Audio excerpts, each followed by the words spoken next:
See? Not so bad.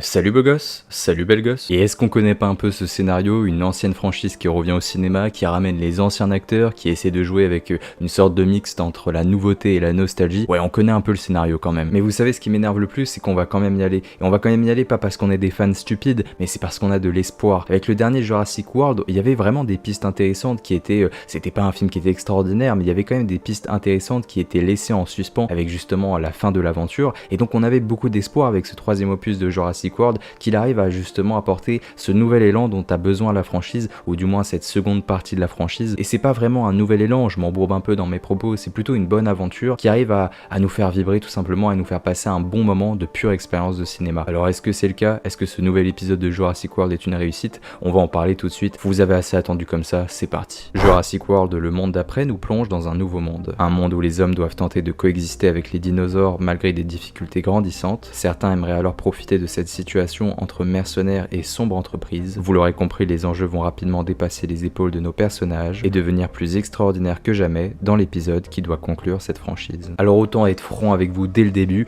le scénario de ce troisième opus, c'est quand même quelque chose. C'est-à-dire qu'à certains moments, j'avais presque l'impression d'être dans un film de Paul W.S. Anderson à la Resident Evil. Alors j'exagère évidemment, c'est pour vous forger une image assez forte en tête, mais des fois ça va partir très loin avec l'idée d'une sombre entreprise, presque d'expérience à un moment donné, enfin ça n'a absolument aucun sens. On est même proche d'un scénario de contrôle du monde, mais je vais pas trop en dire parce que ça fait partie du scénario et notamment de la fin, on vous donne un peu des résolutions finales évidemment. Et du coup il y a une sorte de step qui est franchie dans le scénario. C'est pas vraiment une step parce que l'idée de step c'est vraiment une idée d'étape qui est franchie. Là on a conscience que les dinosaures, c'est pas que c'est ringard, mais on s'y est habitué avec tous les opus qu'il y a eu, et puis la façon dont on a traité le dinosaure c'était déjà extraordinaire. Et en même temps le film, on a conscience qu'il a envie de vous dire en tant que spectateur, bah ouais, les dinosaures vous vous y êtes habitués, là on va partir beaucoup plus loin, on va aller dans un délire assez précis, et soit vous nous suivez, soit vous ne nous suivez pas tout simplement. Et l'idée du scénario c'est vraiment de s'inspirer de tout un tas d'autres films, de tout un tas de genres pour faire une sorte de melting pot et de proposer quelque chose qui se veut unique. Mais est-ce que c'est le cas? Bah en vrai pas du tout, mais genre vraiment pas du tout. Et c'est là où je suis véritablement déçu, c'est que le scénario part dans tous les sens, mais c'est vraiment indigeste par moment. On se dit vraiment mais calmez-vous, pourquoi vous allez aussi loin? Il n'y avait pas besoin de rendre la chose aussi extraordinaire que ça l'est.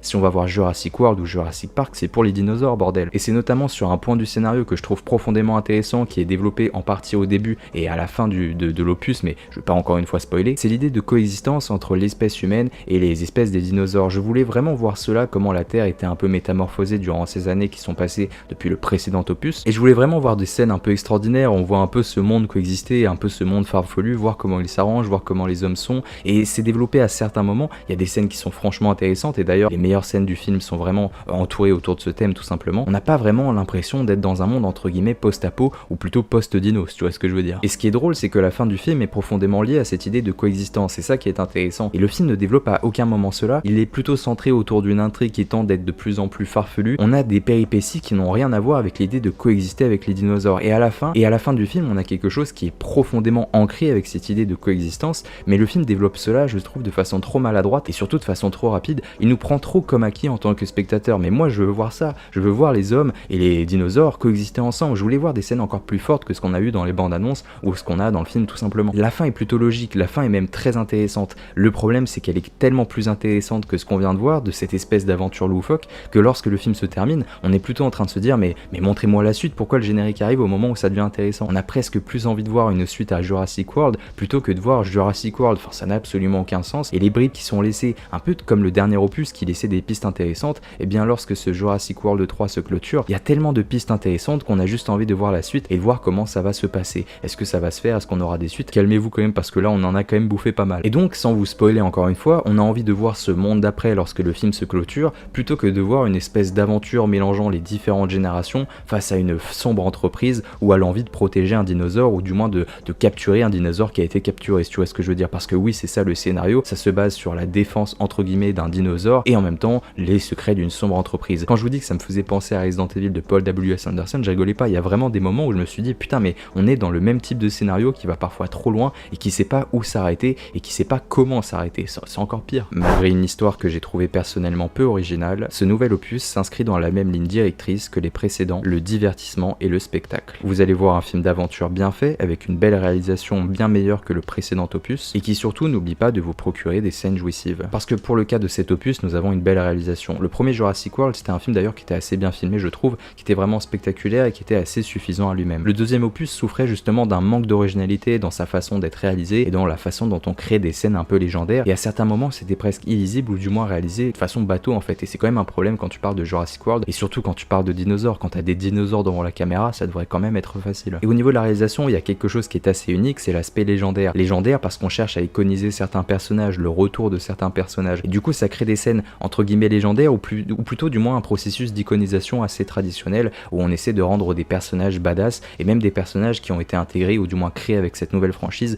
qu'on va essayer de rendre aussi charismatiques que les anciens, et le retour de nos icônes. Il y a même certaines scènes de tension qui sont profondément originales et qu'on n'a jamais vu dans Jurassic World ou Jurassic Park. Le premier Jurassic Park avait un traitement de la tension qui était exceptionnel je trouve. Il y avait un peu un aspect presque proche des Dents de la Mer au niveau de la tension, on monte sans forcément trop en montrer et j'adorais ça. Il y a une scène notamment dans le film qui m'a rappelé un peu ce type d'ambiance, et j'ai trouvé que les rares scènes de tension qui étaient présentes dans le film tout simplement, et vous savez mon amour pour les scènes de tension, vous savez que j'adore le cinéma horrifique et je veille à ce que ça soit bien réalisé, j'ai trouvé qu'il y avait aussi une sorte d'originalité qui émanait de certaines scènes qui étaient présentes au niveau de la tension dans ce nouvel opus de Jurassic World. Donc tout n'est pas à jeter, mais le véritable problème c'est la forme et la mise en scène, c'est-à-dire qu'on a une bonne réalisation mais qui sert finalement pas à grand chose. Pas à grand chose parce que l'histoire est pas très originale, mais surtout la mise en scène n'est pas très originale. Parce que tout comme l'histoire s'inspirait de tout un tas de films, prenait des directions qui s'inspiraient de tout un tas de genres, et bien au niveau de la mise en scène et de ce qui se passe notamment au niveau des scènes d'action et des scènes de tension, malheureusement ça s'inspire aussi de tout un tas de films. Ça tente encore une fois de faire un melting pot qui est plutôt étrange alors qu'on est dans Jurassic World, et encore une fois, je le répète, mais vous avez des dinosaures, ça devrait être facile et il n'y a pas besoin de faire grand chose pour que ça soit extraordinaire. À certains moments on est dans des films d'action, mais parfois des films d'action extrêmement beaufs, les Missions Impossibles, on est aussi dans de l'inspiration à la Indiana Jones, en plus de cela tu rajoutes les hommages au premier Jurassic Park, toute cette ambiance un peu bizarre qui se mélange à certaines scènes, et ça donne un aspect où des fois t'as des scènes qui sont pas cohérentes, qui vont succéder à d'autres scènes qui sont pas cohérentes avec ce que t'as vu précédemment, et qui vont tenter d'être cohérentes avec ce que t'as vu après, enfin c'est un mélange qui est hyper hasardeux, et t'as tellement ce mélange d'influence sur certaines scènes que ça donne un truc qui est pas forcément clair, lisible et appréciable pour le spectateur tout simplement. Et du coup que ce soit avec cette histoire que j'ai trouvé bancale et cette mise en scène aussi que j'ai trouvé bancale malgré quand même une bonne réalisation, bah ça touche que le problème du film c'est son manque d'identité, et c'est ce qu'on va tenter de développer dans cette magnifique conclusion. L'identité est une chose importante lorsqu'on va voir un film. C'est ce qui nous amène en salle et le fait qu'on choisisse un film plutôt qu'un autre, et après avoir assisté à ma séance de ce troisième opus de Jurassic World, je dois admettre que j'ai du mal à déceler l'identité propre du film. Parce que Jurassic World malheureusement ne possède pas grand chose pour lui, et ça me fait tellement mal au cœur de dire ça par rapport à une franchise que j'aime et avec lesquelles j'ai grandi, parce que Jurassic Park c'est quand même quelque chose pour beaucoup d'entre nous. Je fais partie des gens qui ont plutôt bien apprécié le premier opus de Jurassic World, le deuxième j'ai eu du mal, mais alors ce troisième il apporte des bonnes idées, notamment à la fin, il ne sait pas comment les mettre en œuvre, il ne sait pas comment les mettre en place et comment rendre cela vraiment unique pour le spectateur, et en fait j'ai l'impression d'avoir déjà vu ces scènes, j'ai l'impression d'avoir déjà vu ce film alors que je l'avais pas vu en fait. Il y a des moments forts, il y a des belles séquences, il y a des moments badass, il y a des moments presque d'émotion, il y a des moments où on a peur pour nos personnages, plus peur par rapport aux anciens d'ailleurs si je peux me permettre, mais le film dans sa forme reste tellement mais tellement traditionnel, et j'aurais aimé d'un Jurassic World qui arrive à se renouveler et qui arrive à surpasser les défauts de ses aînés pour proposer sa propre expérience, et c'est un peu ce que nous proposait la direction prise par le précédent, par la fin du Jurassic World 2, et je trouve qu'il a raté le coche, il a raté cette promesse qui nous était promise, ça n'a absolument aucun sens cette phrase, il a pas réussi à se renouveler, il a pas réussi à proposer une nouvelle formule qui me pousse à aller le voir en salle, ou du moins qui va pousser les gens à le re-regarder, parce que moi j'ai été en salle comme un petit con. Et donc lorsque le générique arrive, on se demande ce qu'il a en plus, qu'est-ce qu'il a en plus que les autres blockbusters, et ça me fait mal en 2022 de dire qu'une franchise comme Jurassic Park ou Jurassic World ne possède absolument rien pour elle, et ne possède absolument rien d'original. Et donc dans sa forme, dans sa manière de faire, Jurassic World c'est le blockbuster lambda, qui ne va pas te surprendre, qui va te proposer cette expérience qui est sympathique lorsque tu le vois, qui n'arrive pas à être suffisamment original pour te dire que là je vois un vrai blockbuster qui va vraiment m'en mettre plein la vue. Il tente de t'en mettre plein la vue, mais tu l'as déjà vu auparavant avec un autre film qui s'inspirait d'autres genres, d'autres scènes, et donc encore une fois l'originalité est malheureusement proche de zéro. Et au niveau des personnages, ils étaient quand même charismatiques, ils avaient quelque chose, et puis réussir à amener les anciennes figures c'était cool, mais entre la fin du film, le début de cette franchise Jurassic World, le début presque de Jurassic Park par rapport aux anciens personnages, et cet opus qui clôture cette franchise, je ne vois aucune évolution, je ne vois pas la différence entre ce que le début du film a lancé et la fin du film a lancé. Aucune évolution de personnage, aucun changement, il y a juste la planète qui change entre guillemets, mais à part part ça, les personnages, ils ont servi pas à grand chose à part servir l'histoire, ce qui est quand même problématique. Les personnages, oui, ils doivent lancer l'histoire, ils doivent faire en sorte que l'histoire avance, mais en même temps, ils doivent avoir une évolution. C'est presque une histoire dans l'histoire, si tu vois ce que je veux dire. Et donc, vous le voyez, je suis un peu déçu. J'ai passé un moment de blockbuster assez traditionnel, mais il a pas réussi à me surprendre. Et vous savez que je suis quand même bon public, c'est-à-dire que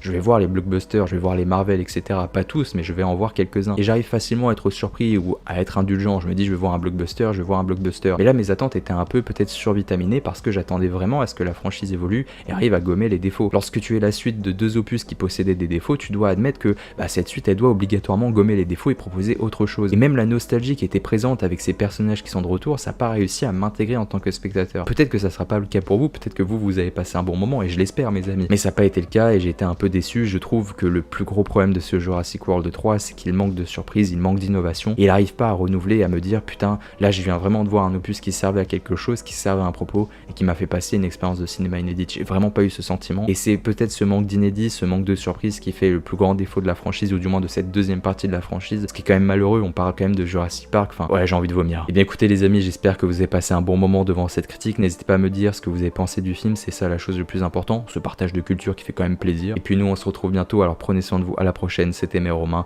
Mouah, ciao bene les amis.